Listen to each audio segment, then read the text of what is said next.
Hey, welcome back to the table. So I know it's been, probably 4 or 5 days since my last upload. Lots of explanations. It's the middle of summer. We got a lot of stuff going on. And then I actually hosted some multiplayer gaming and I needed this table. So I had to completely tear down, my little, I don't even want to call it a studio, but you know what I mean. I had to get this game completely taken away. And then now I had to reset it up, and even that took a while. So I know I got a million excuses, but I know that this playthrough has actually been a good one. Gotten all kinds of positive feedback about this. Really appreciate those of you watching. And I know some of you may be anxious to see how this turns out. And to be quite honest, so am I. That's the whole reason why you play the game, right? So no, I have not moved on to my next game. I've been playing some multiplayer, but yeah, we were playing a lot of Maracaibo. I played some Imperial Struggle, After the Empire. Oh, and then even Too Many Bones. So yeah, I had quite a bit of games that have hit this table, but now we're back, and let's recap where we were because I don't remember where we were. Looks like we're on mission 8 out of 10. We hit the 32 victory points, so we're not losing. We need 40 in order to win. And we have only 9 experience points. So basically, even though we're close, I can't really manipulate the numbers very well. And we have -1 OP for this next mission. So really glad I took good notes. That makes it easy to pick it up. And so let's pick it up and hope we don't get the really nasty map. And here we go. So I rolled a 5, 1943 mid. A 5 puts us at map 3, that's a bad map. Yeah, we want to stay at map 2 if we can. Yeah, map 3 is going to be a doozy, but we'll give it a try. We only need a few, right? We only need 8 points. That's a lot, actually, but we'll see what we can do. So let's get this out. And the biggest thing I'm worried about with, because remember we're out of EP points. So the largest thing I'm worried about is the escorts. The escorts are just going to be so bad that we're not going to be able to accomplish much. And that's the thing to worry about when because we were spending experience points to get those escorts to go away. And so I'm just writing off camera that we're on map 3. And I got map 3 sitting right here, so we'll get that out in a second. Let's roll, see what the rest of our parameters are. So 43 mid, we're rolling for this here. So I rolled a 5. We're near target. That's a very interesting scenario.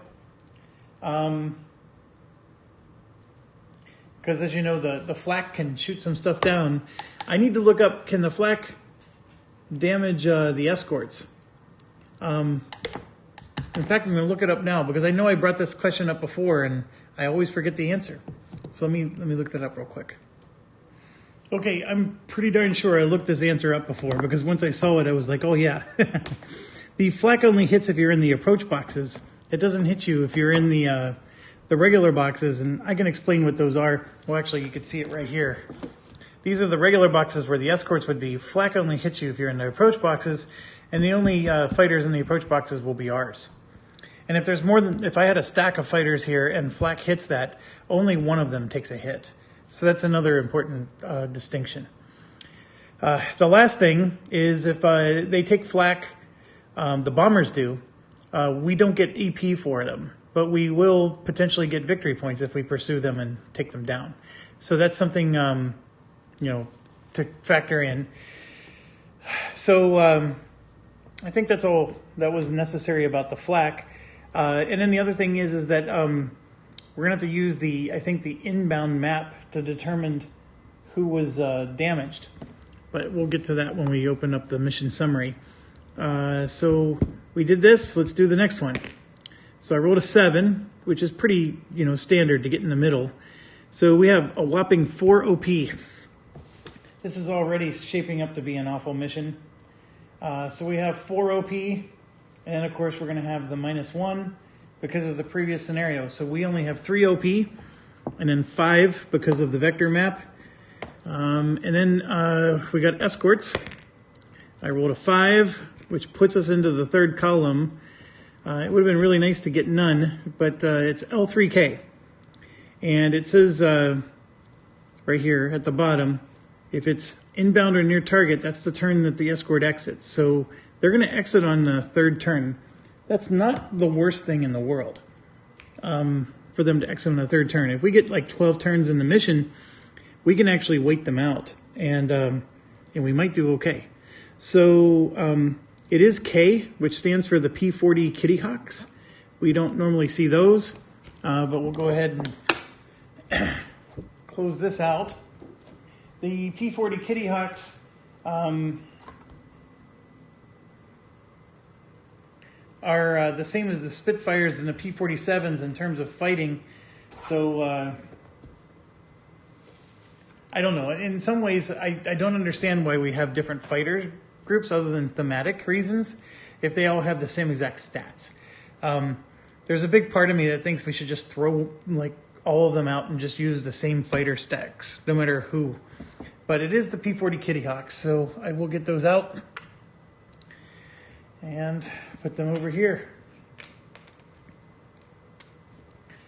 And there they are. So let me get a roll in.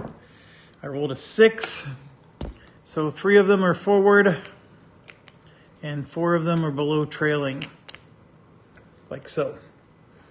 So that's a decent start. It's better than them being above trailing for sure. It'll at least take them a turn to get up to above trailing. And then please forgive me because I got to reach across the camera here and get this big map set up. Oh, I'm always worried about the board ripping. It's such a... GMT makes a nice quality board. I have to confess, they use good quality so this board doesn't rip. But it is always a concern. And there we go. Got her in place. This is actually a very fun map to do when you have real OP points. It is not a very fun map to do when you only have 3. This is a very challenging map. Like in a good kind of way. But not when you have 3. Like normally when we have 20, then yeah, this becomes fun when you have 20. But all right, so we have 3. What do? Well, there's one temptation of just getting BF-110s, right? Because for 1 OP, I can get 3 of them. Let's get out the developer's handy-dandy sheet, which is very, very helpful. And here you can see we have, you can see that we're in the Mediterranean. So 1 OP for 3 and 1943 mid. This is a wonderful, wonderful sheet. Definitely go to BGG and print this out, folks. It's worth it. He could have taken out the ME-163 and 262, like take that out, and then this would have printed maybe a little bit bigger font because I squeezed it all into one page. Or you can just take this attachments and like put it on the back. So that way it would have printed with a larger font. That's my only gripe is I would like the larger font, but it's my own fault. I'm the one that wanted it all on one page. So, so there's 2 ways to go about this. We have 3 OP. We're technically going to have 5, because of the vector mapping. I am for sure going to get some BF-110s, if anything, just so they can distract the escorts in the vector map. That's one of the reasons. The other one is, and I wasn't supposed to roll for the escorts yet. I was supposed to pay for this stuff first. So forgive me there. I'll try not to let that influence my decision making. So obviously we can go heavy on the BF-110s and get 6 of those for 2 of the OP, and then maybe get some cannons or something for them. But I'm actually thinking I want to bring my my elite veterans. And just to refresh our memory, I have 3 of them. I have Ifland, who's got this mountain of stuff. He's 1 experience away from getting more. I have Bar, who has 3 of them, and then I have Schmidt, who also has 3. Schmidt is still a bit away. Bar is super close to getting up. Another one. And so the thought process here is that I want to be able to what was I going to say? I want to be able to, like these guys can down a bomber all on their own. But all that's good for is 1 victory point. And the thing is, though, is that's how you play this game, is every victory point counts, right? So that's where my thoughts are. So let's say I brought those 3. So Bar, Ifland, and Schmidt, attorneys at law. So if I do that, I'm going to have, that's my 3 points right there. And then for the 2 points, I'm going to add the BF-110s and 3 cannons. So Bar, Ifland, and Schmidt can have their cannons. I mean, these guys are not nearly as good without their cannons. Cannons are a must-have when you have these guys. Now, that means these guys are cannon fodder. They're not super good without cannons or without the bombs that they drop. Very happy we can use bombs, of course, but just don't have enough. It costs 2 OP to get 4 bombs. And I would need to actually get like a radio or some kind of thing that gives me more OP points. But anyways, that's all I can muster for this mission. So the goal is to score 1 or 2 points. We're on mission 8. We need 8. I need to score a minimum of 2 points this mission. I actually need at some point to score 3 or more in order to hit my my target. I have 3 missions to score 8 points. So 2, 4, 6 is not enough. 2.5, 5, 7.5, still not enough. 3, 6, 9 is too many. So you see what I get. So we basically need a 2, 3, and 3, right? So if I can get 2 on this one, because we already have a bad map, we already have a -1 OP, the target is to at least get 2. And if we can get 3, then great. All right. So the vector map might get us points. And that's the thing, people keep pointing out. And they're right. The vector map is not evil. It's sometimes boring to play, but it's not evil. Not even in the slightest. And where did I put the vector map? Oh, here it is. Okay, so before we move to the vector map, I got to get out the situation sheet. We're on map 3 over target.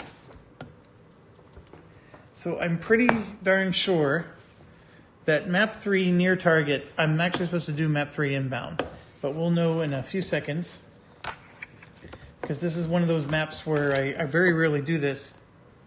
So obviously it's telling us what to do when we do flak resolution, but to determine the damage markers, the formation begins with use the inbound situation. Yeah, right there it is. So I'm really glad they have that reminder. So yes, we got to use the inbound situation, but we'll use the other one for tactical points. So let's just roll for this. So I rolled a 7, which is that one little bomber at the end, way over there, took a hit.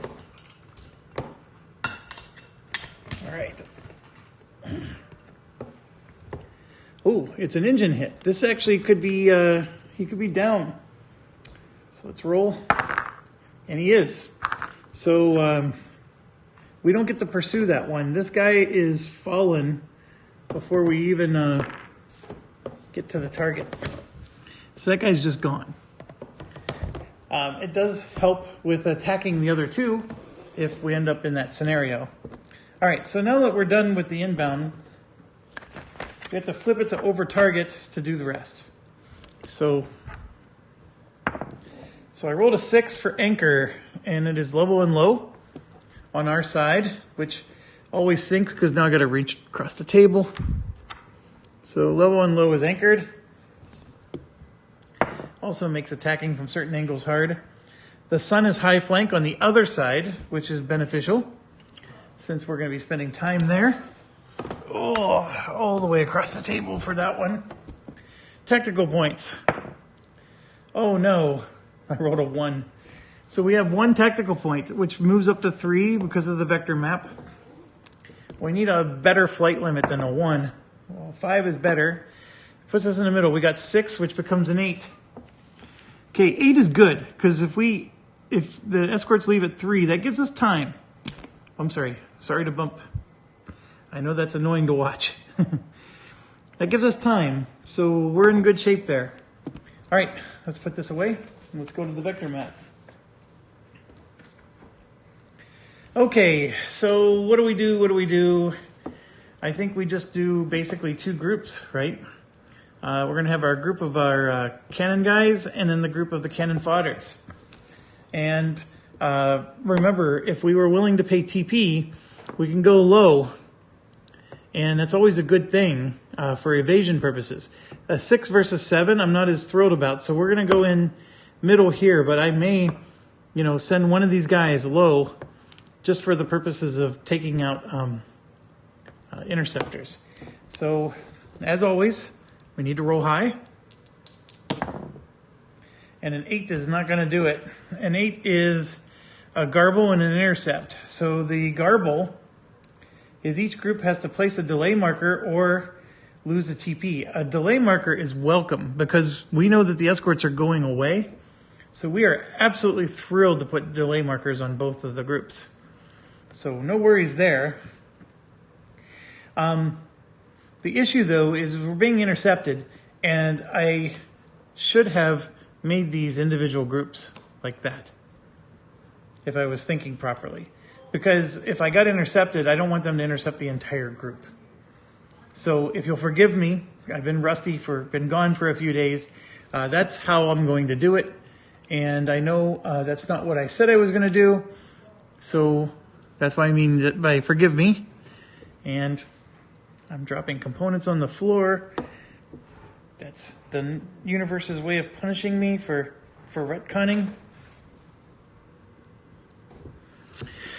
Okay, so this guy, of course, would then be the one that gets intercepted. And we would just take one of these, and I think we do random, so I'll do even odd. And it's even, so we'll get one of these guys off. And here we go. I get to roll for evasion. Evasion is a 7. And there it is. So we evaded the whole thing. This is still lost. So that's really good, although the 2 is the weakest of them all. So all that effort of retconning and etc., even if it was a big, massive group, they would have still did fine. So here we go. The garble delayed us, which, like I said, that actually helps. So I'm going to move up, and here the evasion's 9, which is not as good. And so then the question is am I going to send one here, which then causes me to have to pay TP? And the answer is yes, I will do that, because I'm pretty convinced I'm going to get intercepted again. So let's try it. I rolled a 10. Okay, so with a 10, that puts me here. So we got a radio and then a malfunction. Even better, the malfunction, he goes home, and we don't have to pay the TP cost to move him.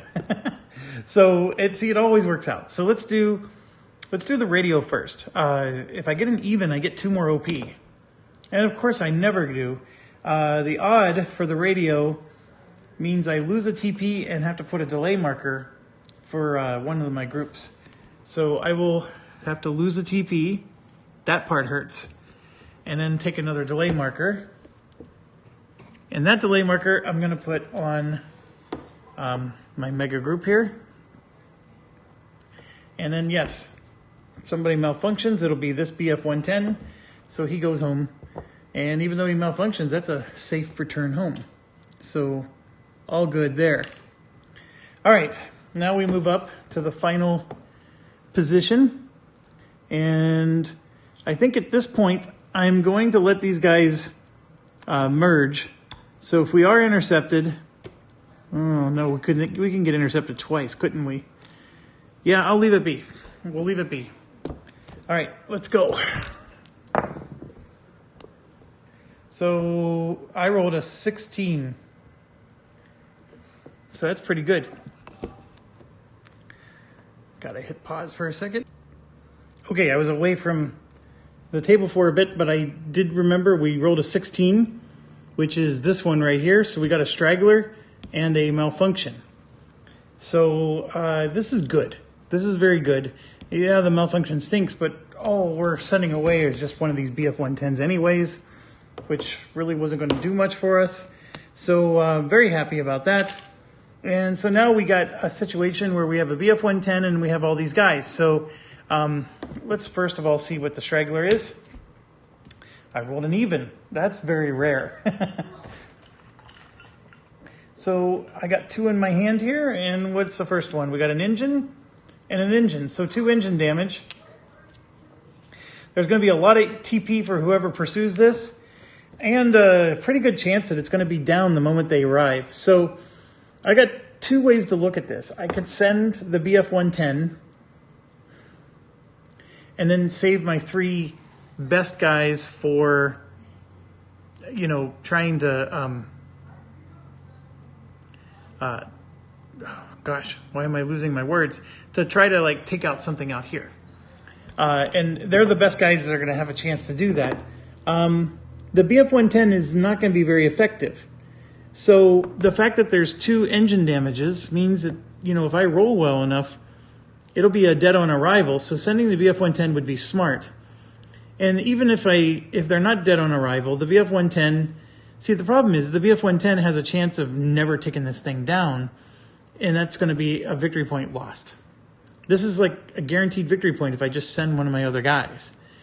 But I'm going to be greedy because I want to get that 40 points. So we're going to try this. I have to roll and make sure the delay doesn't cause a problem. If I would have rolled a 1, I would have missed him. And I always roll. I never spend the TP in that situation because there's only one outcome that would have missed. So yeah, I'm going to go ahead and send the BF-110 after him.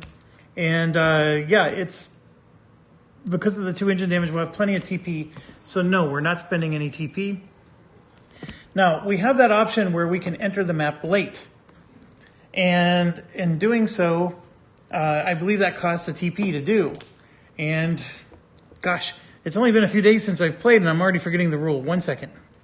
Okay, yep, I nailed it perfectly. It costs a TP to delay entry. Well, here's the thing. There's 2 delays right there. I don't even have to spend a TP. Those are delayed for me. So we're not going to enter the mission until turn 2. So then these guys are going to show up and they can move to above trailing. They can go to nose level or flank level, right? But they can't go, sorry, I'm losing my voice here. They cannot go to tail level. That's the only thing. So if I come in tail low, well, actually right there, they can come in tail low. Okay, that's not a good idea. They can actually intercept me here. They can come into all these various places. But when they do come in, they're not going to intercept me directly because they may be in a space next to me. Well, then you can see here, when we get to turn 3, they leave the map. So I'm really just doing 1 turn with them where they're going to enter the map. And they can't intercept me unless they go to my exact location.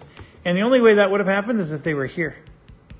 So we don't need to spend any TP. The fact that I had these 2 delay markers actually saves me 2 TP. And we're just going to enter the mission on turn 2. And I can enter anywhere I want.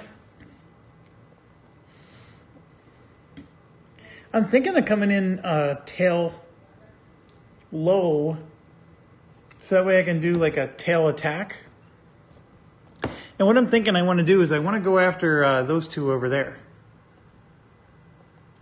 Now there's a lethality of 4, as you can see, in the 1 situation. And there's a lethality of 2 for the other one. So the 4 is not very good, but that 4 gets reduced to a 3 because of the fact that one of the bombers fell down. And that's the best I'm going to come up with. Now, the only other thing I can do is maybe come in from the side, right? So I can come in from that side right there and hit this one up in the front. In fact, that's exactly what I'm going to do. All right, so I know I still need to do a pursuit, but I want to finish my thought here. I have to come in low. So first of all, we got Schmidt. He's going to come in tail low. Then we have Barr, also coming in tail low. And then we have Ifland, and I want him to come in flank low. So now, can they intercept me? No. They can come in flank level, but that's the best they can do. All right, so we will start the mission on turn 2 because of the delays. So they would have entered on turn 1 normally. If they were delayed, that goes to 2. Oh, you know what? We're actually on turn 3 because normally we start the game on turn 1, and turn 1 is them moving onto the board. If they're delayed by a turn, they don't move on the board until here. They were delayed 2 turns, so they don't move onto the board until here. The escorts are already gone. So we don't even have to worry about the escorts at all. So my apologies there. Okay, let's get this put away and find the pursuit map. 1943. It's this guy. All right, so this guy goes 0 here. We have 2 engine damage, which would mean that he goes up to 1, 2, 3, 4, 5. Now we're going to roll twice. Red will be the first roll, black will be the second. The first roll is a 10. The second roll is a 7 to 10. And there it is. It's dead on arrival. So don't need to do anything. And the BF-110 did his job. So perfect. That was a perfect scenario right there. And a perfect decision that we made. Okay, so this situation was we got 2 experience points for the kill, and then 1 victory point for the kill, and that's it so far. So well done, very well done. Okay. Now, the part of the map we're going to be using is way up there, so I'm going to have to stand up. Can't sit at my chair on this one. So here we are. We start turn 3, the escorts leave. We do move, return, escort, recovery, blast and flak. Cohesion check doesn't happen because this is the kind of map where they have to get less than this, and there's no way to roll less than a 1. Okay? So, are we going to attack, or are we going to wait 1 more turn? That is a great question, and I don't know the right answer to this question.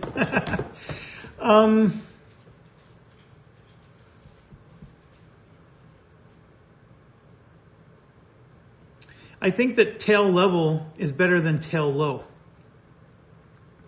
So what I'm going to do is I'm actually going to move us to turn 4, and we're going to try to make our attacks count. So they're going to move up to there, and then this guy, what he should have done was come in nose low, and here you'll see why. So I'm going to retcon that. He should have come in nose low, and then it says that he can go to any flank. So then for the second move, he would have gone to flank high. So now he has the sun to his advantage. That's what I'm trying to do. Okay. So that was turn 4. Now we're on turn 5. So they entered on 3, they moved on 4, and now on turn 5, they're coming in for the attack. This is basically I'm making a 1-pass attack. It has to happen now or it's not going to. That's really what I'm doing. So I'm going to move the camera to here so you can see what's going on. I am coming in from high and level. And if I make myself determined, which I'm going to be, I'm going to get the position advantage, which lets me block a hit. Because high and level. Now the problem with determined is I may have to do a collision check. It depends on what I end up doing here. Ifland, for sure, is coming in here. Because my strategy is I want to go after this guy from a 2-threat side. And Ifland has the ability to make hits out of nothing. So even if I draw a blank and no hit, I can still get 2 hits with Ifland. And since he has aim, I'm actually going to get 4 hits with him. He's just an automatic. I mean, he's our legendary superstar after all. So that's an easy peasy lemon squeezy decision. Now here's the next problem I have. I have Bar coming in here, which is perfect for this one, stress level of 2. But I also have Schmidt. So if I put them in the same place, then I have to deal with a collision check. And collision checks suck. That or I make one of them evasive, which actually is not a bad idea. If I make him evasive, then he'll usually pass the collision check, and we still get the position advantage because I just need 2 fighters to be determined. So it doesn't even change that. Now, if I made them, yeah, let's see. So the Rota and Schwarm have to be the same fighter type, but it doesn't say that about position. So position is fine. We're doing great. You know what? I'm going to make Schmidt the elusive one, and that's how we'll go. Okay? So, again, no cohesion check or anything yet. We're on mission turn 5 out of 8. And so who do I want to go first? Now that's an interesting question. And where are they going to go? Well, I can tell you with certainty that we're going to do a climb roll for these 2 in the back, right? Because they're going to head up towards the sun. And in Ifland, we're going to do a dive roll towards the tail, which means I'm going through those zones. But I don't want to go this way because then I'm running into higher lethality levels. Okay, so now I still have to do a collision check for Schmidt. And Jesus, I'm just like, that has like been magical. I've drawn that so many times. I think I'm going to start with these 2 in the back. Because if I can get this bomber to go down, then his threat level gets better. So we'll start with these 2 in the back. Remember, it's a threat level 2. We'll do Schmidt first. He's tail, threat level 2, and level. And then I'm going to refresh myself on Schmidt's skills. He has quick, luck, and aim. So he has quick, so he can switch. So here, tail level 2 level does nothing, but he has the quick ability, so he can switch to here. It means he'll take a hit, but he also has luck. And so we're going to do that. We're going to use the quick and the luck. And so he's going to get a hit in and not take a hit himself. And then he has aim, which means that this turns into 2 hits. That sounds magical to me. All right, so let's do the first hit. All right, the first hit is either a fuselage or a wing. And I can tell you that the wing looks better in every stretch. So let's roll for that. Oh my gosh, I rolled a 9. I don't even need to do another hit. So he doesn't have to use aim. That plane is destroyed. And Bar has nothing to go after. Oh my gosh. So we just destroyed a plane with an evasive Schmidt. So this happened. And Schmidt is going to have to do continuing fire. And his threat level is now a 1. He is climb rolling into the sun, and that lets him skip continuing fire, because that's exactly what he was doing. So that worked out really well. And so Schmidt actually flipped to determined. So when he goes into this box, he's determined. And then Bar doesn't have anybody to attack, so he's just going to have to draw one of these. And he was determined. He is not dive rolling, so he would take a hit. He's going to use his... should he use his quick? The answer is yes. He's going to use his quick and then avoid the hit. And so he will make an evasive return. So they actually just switch positions. And you know what? He's not going to use the quick. He's just going to use this to cancel the hit. There, that works even better. So the only skill we've used so far is Schmidt's quick skill. And I need to denote that. So 1 second.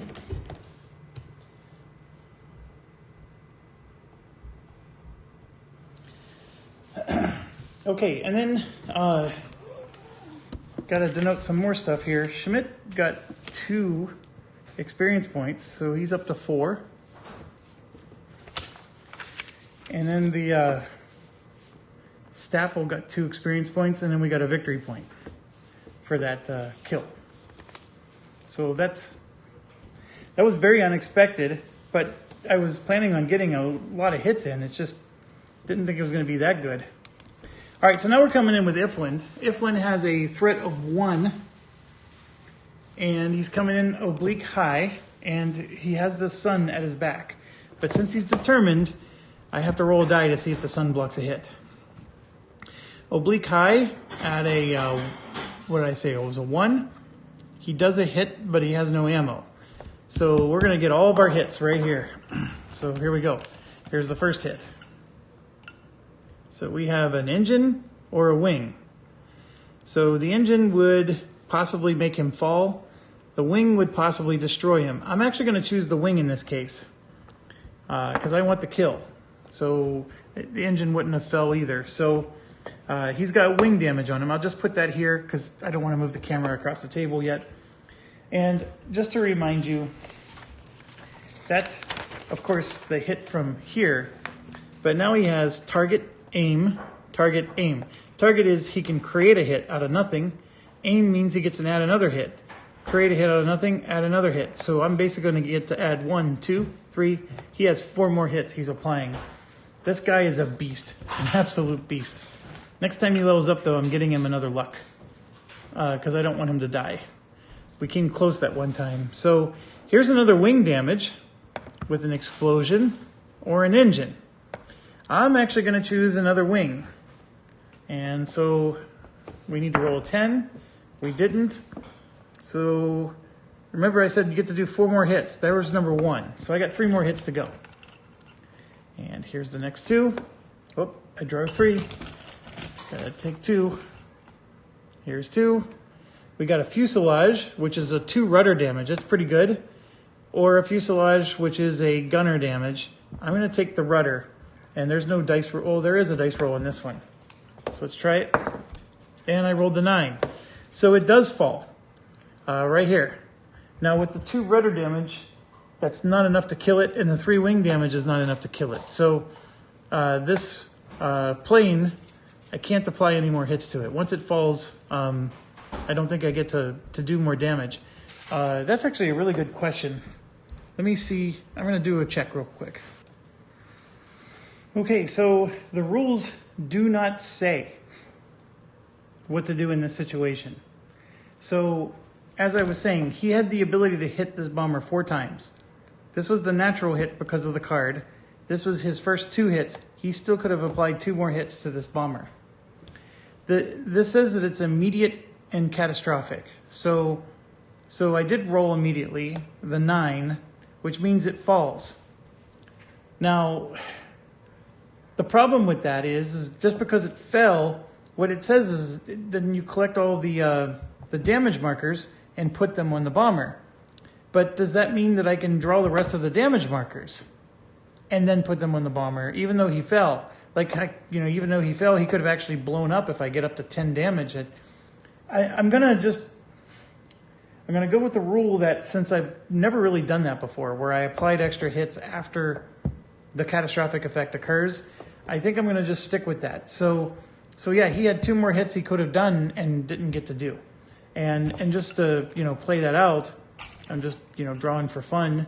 We would have had a like right there, that wing damage was enough to kill him outright, because this would have been 6 once we pursued him. And then, I would have applied that, and then, Jesus, we still would have had 2 more. So there's an elevator of 3, 6, 7, 8, 9, 10, 11. I mean, this thing would have actually been destroyed if I hadn't rolled this 9. So in some cases, rolling the 9 hurt me. Actually, in every case it did. We actually would have gotten more experience points, etc. But it does fall, and Iflin does get the experience point, so he levels up again. So what I'm going to do is I'm actually going to give him another luck, like I said I would, because he needs to stay alive. So I give him now he has luck times 2. He still needs to do an after effect thing, and the staff gets an experience point for the fall, but no victory point. And yes, the bomber will have all this damage on him and go on the mission turn track at 5. The other thing is Ziflin's out of ammo, according to this, so that's not good. So he can pursue a bomber, but can't pursue this particular one. All right, so getting back to this, he had a 2 progress. So remember, he was roll diving, so he would have moved to here. This is a fallen. And I thought there was a special rule that once all the bombers were gone, these automatically become 0. I'm pretty sure that's the case. And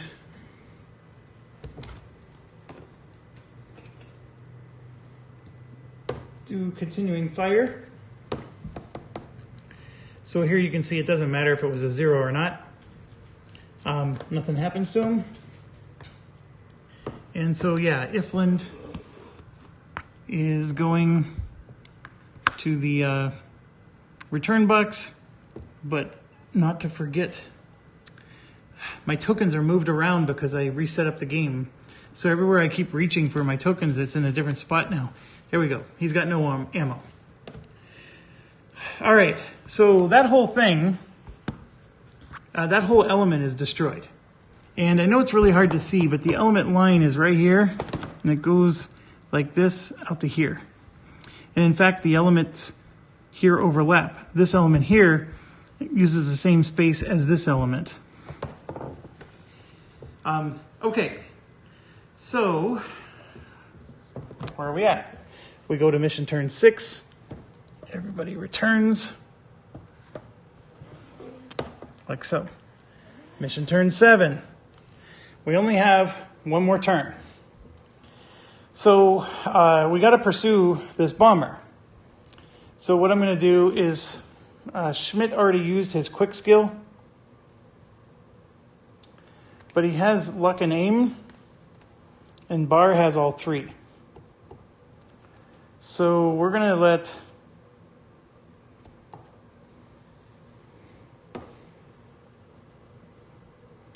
Schmidt is going to pursue this bomber. And then my out of ammo guy is going to pursue as well. Not because I want to pursue this bomber, but I'm just going to take my chances that maybe Barr will shoot something down that will allow Ifland to just fly over and claim the kill. So Barr has no choice. He has to attack low because he could actually wait till the next turn to attack. I didn't think about that. That would cost him a TP to wait till next turn to go up to there, and then he can attack during the final round. Because him attacking this round doesn't give him any advantage. Ooh, that's a interesting decision. I will do that. I'm going to spend a tactical point, actually, so he can move from the low to the high and have the sun at his advantage. Okay, so here we go. We go to mission turn 8. He's going to attack with the sun to his advantage, and we're going to go after this guy right here. And I'm going to be roll diving that way because there's nothing to roll dive into. All the threat levels are low. His threat level is only a 1 here. And we have the sun at our back. I don't care if he's determined or quick because I have the quick skill. So I'm just going to pick whichever one I want. Doesn't matter. But for record purposes, he will come in determined. So we're oblique, high, with a threat level of 1. And right there it is, determined. He gets a hit. And he doesn't even take a hit. That's awesome. And for the continuing fire, he's moving 2 away. He's moving into the zone that has no bombers at all. Oh, I drew the wrong card. That is actually bad. So he would use, but well, this is actually bad too, but there's no escorts. He would use his quick to move to here. So his quick skill is going to save him, or his luck skill, whichever one you want. Bar's done. You know, he's going to apply this hit and then he's done. So we're going to go ahead and take no damage there. But let's now apply his damage. I know I'm getting a little ahead of myself. And remember, Bar has the aim skill, so he did 2 hits, not just 1. So we need this sucker to go down in 2 hits. Here's the first hit. So I got an engine and a fuselage. The fuselage requires a 10, and of course the engine requires a 6. We're going to go with the engine. We want this thing to go down. And there it is. It went down. So Bar is getting an experience point, and he levels up. We're going to give him target.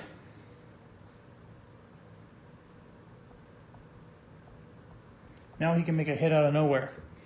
And again, according to the rules, we're just, we're going to apply the fallen. I'm not going to worry about putting it on the bomber. It's pointless. And then we just take this, and we basically have a bomber that has an engine damage. And now we have a problem, because Ifland is completely out of ammo. So he can't shoot anything. All he can do is fly up to something and hope that it's dead. So I have to make a decision now on what to do. Oh, and before I continue, the staff gets an experience point for that. And we already did the return home thing, or the continuing fire. This map is done. So I can put away the anchors, put away the sun, get rid of these fallen tokens, get the roll dive, and then let's hope we don't get this map again until next season. Map 3 is a hard one. I think we did a decent job considering how low we have, but it's the experience points. If we didn't have expert pilots, that would have been near impossible to pull off. But anyways, here we go. Pursuit map. I have 2. Now, I hope you'll agree with me that I don't need to roll any pursuit dice. Both of these can hit this one, and both of them can turn around and get that one. So the question is which one is the no ammo guy going to go after? Because whatever one that is, I'm going to roll and hope and pray that it's a dead on arrival situation. And I only have 1 tactical point, by the way, as well. So this one is just an engine damage, and that's it. To roll for engine, I need 10. So I'm going to send Schmidt after him. This one has a lot more damage, but you can see here he's got 2 wing damages, so I'm going to get to roll on the wing chart twice. That's double the chances that I'm going to get a kill. So even though he has no ammo, that's the option we're going to do. He's going to fly over this one, and there's no TP. It doesn't matter. I have no ammo. So the rudder damage also doesn't matter, so I'm going to just throw that back in the cup. We basically have 2 wing damage. I'm going to roll 2 dice. The first one can get a 9 or a 10. The second one can get a 7 or 10, right? So that's my situation. Red for first, black for second. And I missed. The black got a 2, the red got a 7, which the 7 is fantastic, but the red needed a 9. So this was a no kill. So nothing I could do. Being out of ammo like that, that'll do it. So we at least got the 1 experience point. We just didn't get the victory point. So that was a bummer. I actually was really looking forward to getting some victory points out of that. That was, we are currently at how many? We got 2. I had a potential to get 4 victory points in this mission. That was well beyond my expectations. So here we go. We got an engine, and that engine automatically gives me 2, and then I have 1 left over because of the mission. And we're going to go ahead and roll for the engine first. And nothing happens there. So yeah, Schmidt used his quick skill, but we're going to come in high. Oh, got to roll for sun. The sun is a 3. That means there's no sun. We're going to come in nose high and see where it happens. So nose high 0. Boom. We take a hit, we do a hit. That is what I wanted. I wanted to at least do a hit. Schmidt has the luck skill, so he can cancel the hit that he received. And Schmidt has the aim skill, which we haven't used yet. So we're going to get 2 hits on this guy. So let's make it count. Here's hit 1. So we have a wing, or a fuselage. That wing is 4 damage. Fuselage is 3. I'm going to go with the 4 wing damage, and there we go. That's hit 1. Let's roll. I rolled a 10. That's all I needed. Boy, that was an amazing roll. I wasn't expecting that. Let's play out what the second one would have been. There's a wing of 3. That would have been an instant kill. Any of these. So this guy was dead no matter what. So well done. Well done. And he gets credit for this, because that was an actual hit done by him. So Schmidt is going to get 2 more. And we get a victory point for that. I'm very pleased with how this mission played out. I was not expecting us to do this well. I think we might actually squeeze out a victory if things keep going this way. So 2 for the staff, 1 victory point, and then 2 for Schmidt. He actually levels up, and he's going to get target as well. And Schmidt and Barr are now entering the big leagues. They can create hits out of nowhere. That target and aim combo is pretty awesome. So let's recap. We just finished Mission 8.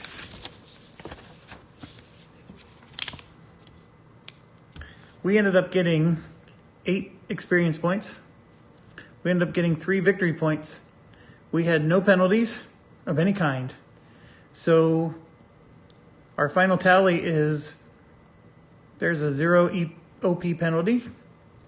We now move up to 9 plus 8, 17 experience points. So we're getting our base back up. And our 32 now turns into 35 victory points. We are 5 away from actually having a win for the season. I would have never expected that to happen. But we did spend a lot of EP to force some nice runs. So there we go. We are on mission 9 out of 10 on the next video. So thanks for watching. As always, stay awesome.